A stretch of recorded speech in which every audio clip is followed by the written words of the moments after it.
Oh, here we go. Straight money line. Chad plays it as a parlay, I'm going to but play it that's as a not parlay. intended as a I parlay. need a big winner this weekend to get back on board. I'm taking the Steelers over the Saints. Chad's going to hate that because he's already mentioned he thinks the Saints are winning this game. At some point, though, Kenny Pickett is going to have a game where he comes to life. And the Steelers are coming off the bye week. This is Matt Canada's last real stand. He was not fired over the bye week as OC.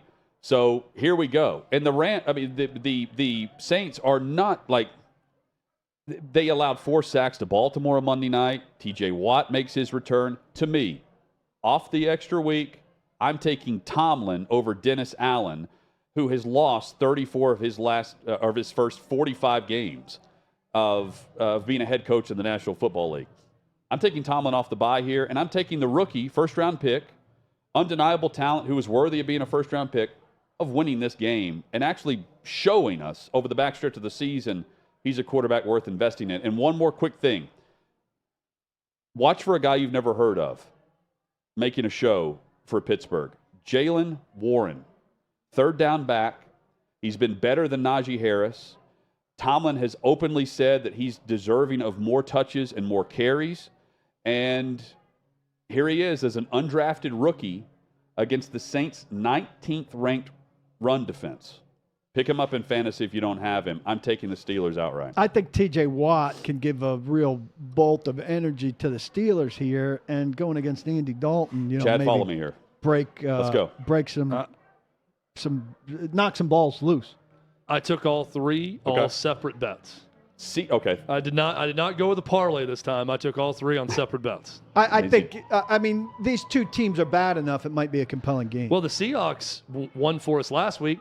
You picked the Seahawks as an outright winner, as an underdog. I'm going to tell you why, because ESPN would tell you that the Bucs have a 77% chance of winning in Germany. But first, the Cardinals over the Rams. The Rams currently 32nd in yards per play this season.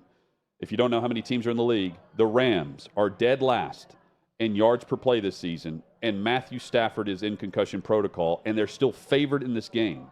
And I can't figure out why. I understand Arizona's offensive line. Kyler Murray's hamstring is part of it. Matthew Stafford's missing, and they're 32nd with him starting in yards per play this season. And their offensive line for Arizona, I get it. This is the 7th different starting lineup on their offensive line as we head into Week 10. John Wolford is capable. His only career start was against the Cardinals in 2020, and the Rams won that game and got into the playoffs. And here's Kyler Murray with a hamstring. But guys, the Cardinals, 10-3 record in their past 13 road games. Arizona's defense, they have returned 4 touchdowns in the past 4 games. They're putting points on the board defensively.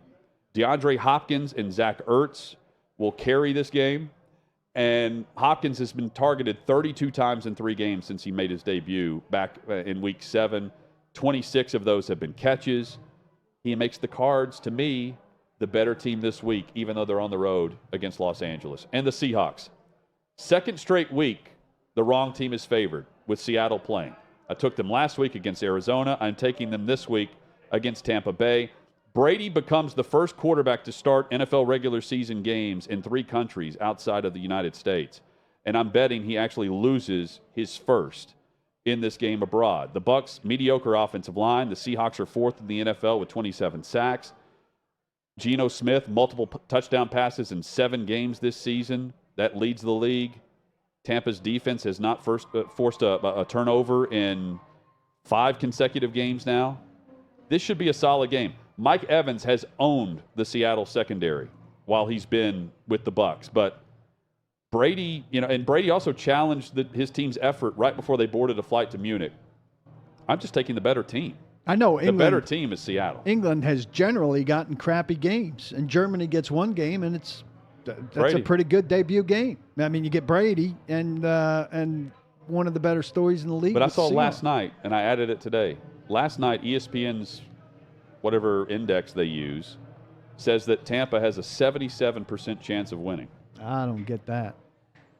Chad, explain that. I can't explain it, but every time you say wrong team favored, I'm probably the only one, and maybe there's just if I can reach one listener or viewer with this line, this quote from a movie, then I've done my job. But in Walk Hard, the Dewey Cox story, yes, when the dad that's playing the part of Johnny Cash's dad from Walk the Line. Yes. And his brother dies in the whole movie. When he sees the son that's alive, he just says, "Wrong kid died," to the son's face. Wrong that team didn't die in favored. the accident.